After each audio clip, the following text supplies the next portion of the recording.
How Mrs. Santa Claus Saved Christmas by Phyllis McGinley. Everybody knows how Santa Claus looks. You've seen his picture in your picture books. You've heard about his house with the North Pole near, and his sack and his sleigh and his 8 reindeer. But did you ever before in your life know that Santa Claus had a wife? Well, he has. She's the reason he doesn't get thinner, for she serves his breakfast and she cooks his dinner. She warms his slippers and dries his boots and mends the fur on his Santa Claus suits. What is she like by best report? She's a cozy, rosy, grandmotherly sort, with a dimple in her cheek and a twinkle in her eye and the smell of vanilla and hot mince pie. But the nicest thing I've heard about her is that Santa just couldn't get along at all without her. For it may be Santa Claus who makes toys for children all over the world. It may be Santa Claus who drives through the sky at night and goes down all the waiting chimneys. But it's Mrs. Claus who gives him all his good ideas. Santa, she'll tell him, in mid-November, there's a brand new boy at the Smiths, remember? He needs something just his size. Say a nice blue rattle, the color of his eyes. And Haverford Jones, now don't forget, he's pining for a grown-up chemistry set. But his parents pretend it can't be done. I like Haverford. Bring him one. She knows when children in the state of Maine are ready for their first electric train. Or she'll say briskly, on Earth I hear, dresses for ladies are short this year. So don't you think that the fashion calls for shorter dresses on little girls' dolls? And Santa hems and Santa haws, but he usually listens to Mrs. Claus, except just once when they couldn't agree. And this is the story as it came to me. It was Christmas Eve at the end of the day. The reindeer nickered as they champed their hay. Elbows flying, the reindeer groom polished up the harness in the big storeroom. And Santa, weary from wear and tear, lounged by the fire in his easy chair. I think, he murmured with pardonable pride, that everything's ready for my midnight ride. Everything's jolly as it's always been. The sleigh stands waiting with a gift crammed pack. Bicycles, tricycles, dump truck toys, and cowboy outfits for 1,000,000 boys. Jump ropes, jackstones, dolls with curls, and sets of dishes for 1,000,000 girls. Books for the bookish who sit and read, and baseball mitts for the baseball breed. Kites for the tomboy, or balls to pitch. Practical presents for the not-so-rich. Candy for the sweet tooth, and chess for the clever. It's just as it's been forever and ever. I do think Christmas will be fine this year. Don't you agree with that, my dear? Mrs. Claus was washing up the dinner dishes and stacking them in the china closet. She wiped her hands on her apron and turned around and looked at Santa over her spectacles and said, "No." Santa was so surprised he nearly fell off his chair into the fire. "No," she said with the clearest of voices. "I'm tired of the same old, tame old choices. You may think my plans are strange, but just one Christmas, let's have a change." "Change?" asked Santa in a startled way. Said she, "I thought of it just today. We don't want the helpers to overhear, so come a little closer and I'll whisper in your ear." Up on her toes stood Mrs. C and buzz, buzz, buzz like a honeybee. Buzz, buzz, buzz like a bee in the clover. She whispered her secret over and over. But Santa Claus's look got blacker and blacker, and his breath came pop like a firecracker. His whiskers wiggled and his lip drew down, and he put on his terrible Santa Claus frown. Then, "Stop," he thundered, "not one word more." And he stamped from his chair to the bedroom door. Me change Christmas? Why, what a question. It gives me sneezes and indigestion, a pain in my shoulder, a rash, a cough. I must have a nap to sleep it off. And he went indignantly into his room, muttering, "I never heard such nonsense."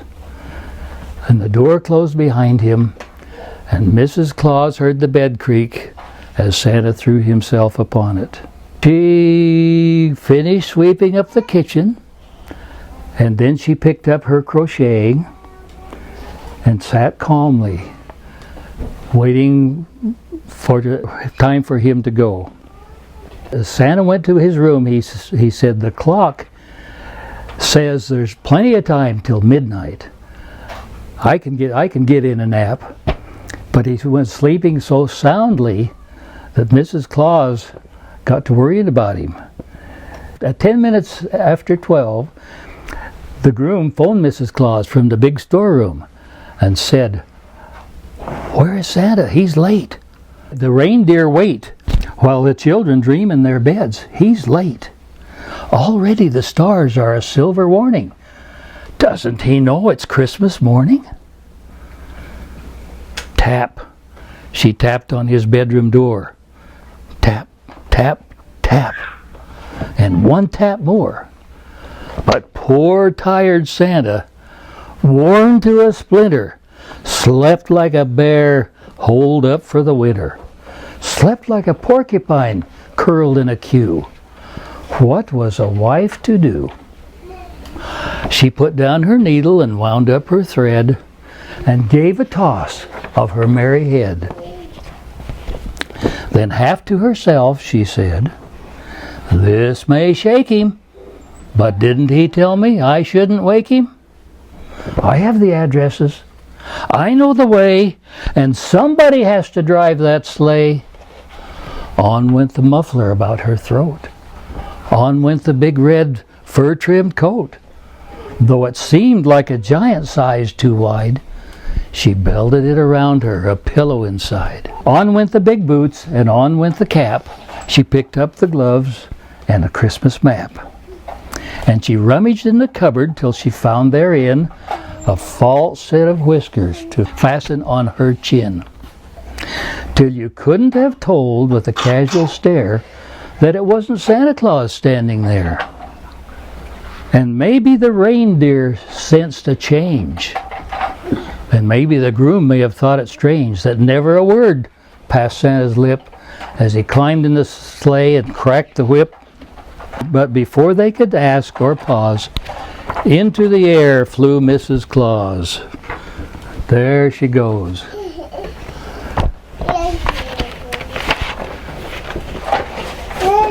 Dawn was coloring the sky when Santa woke up. He rubbed his eyes, and then he looked at his watch, and then he leaped from his bed as if stung by a hive of hornets. "I've missed the ride," he shouted, and he rang every bell in the place. And elves and gnomes came running from all over the house, half asleep, half dressed, and very frightened indeed. What on earth was he storming about?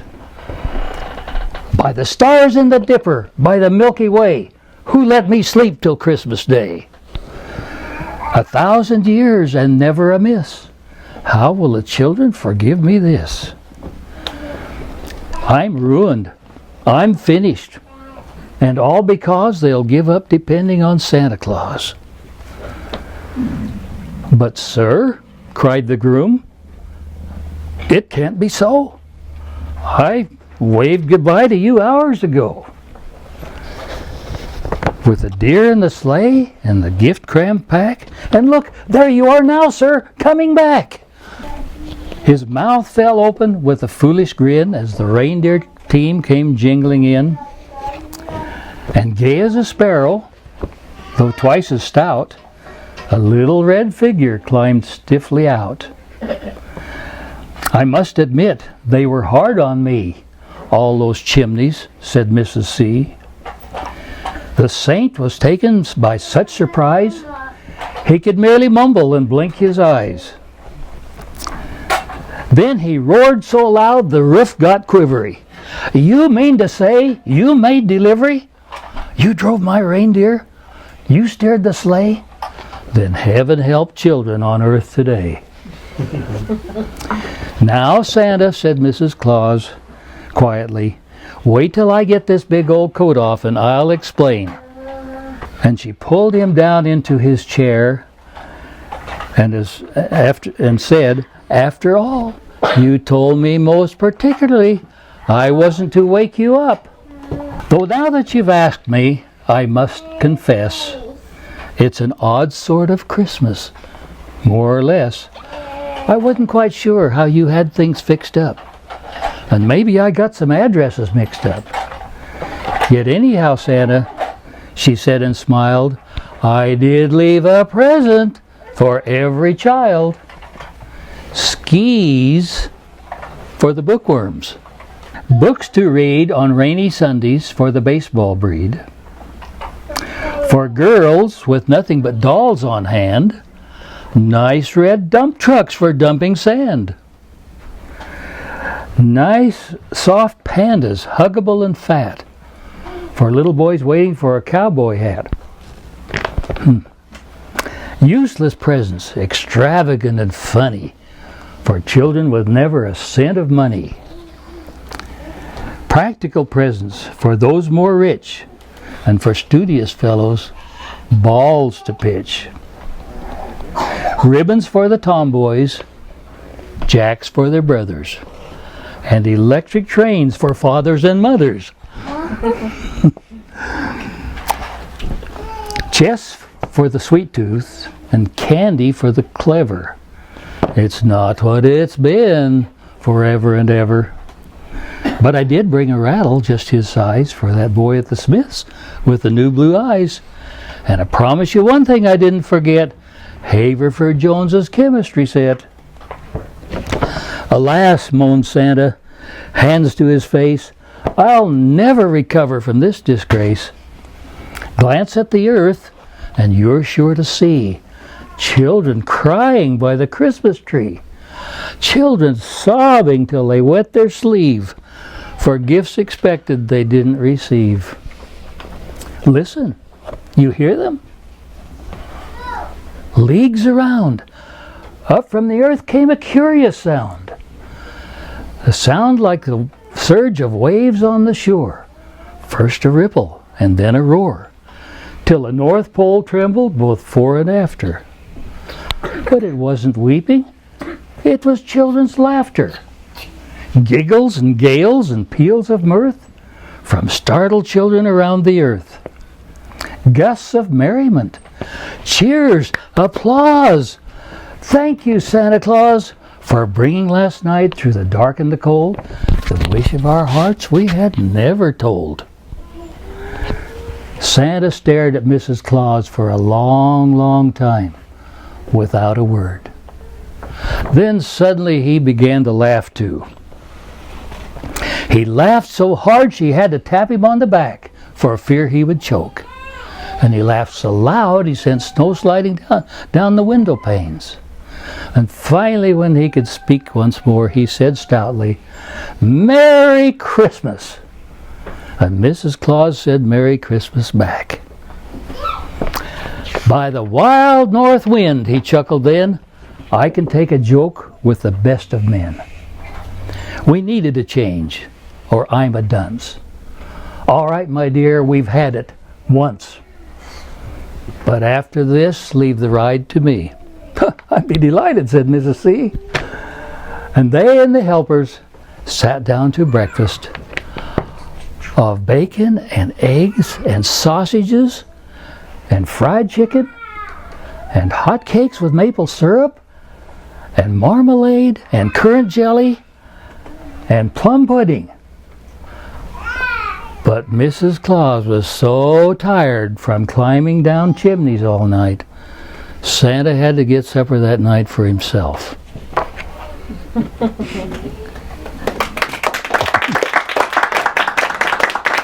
Okay. That's the story of how Mrs. Santa Claus saved Christmas. Thank you, Dad.